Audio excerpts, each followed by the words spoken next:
கிருஷ்ணகிரி புதிய பேருந்து நிலையம் அருகே அண்ணா சிலை முன்பு தேசிய மாசு கட்டுப்பாட்டு தினத்தை முன்னிட்டு நாளந்தா இன்டர்நேஷனல் இன்ட்ராக்ட் கிளப் சார்பில் மாணவ மாணவிகளின் விழிப்புணர்வு பேரணி நடைபெற்றது.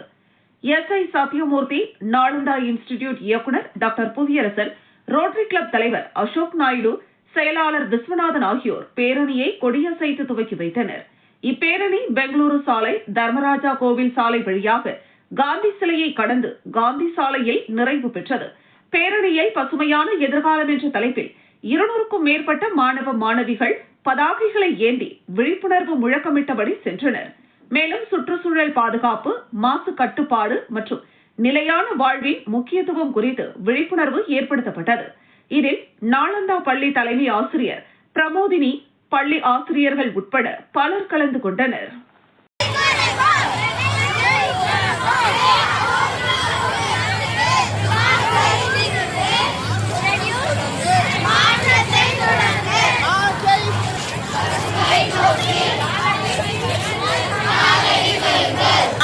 ஒரு பழக்கம் அல்ல,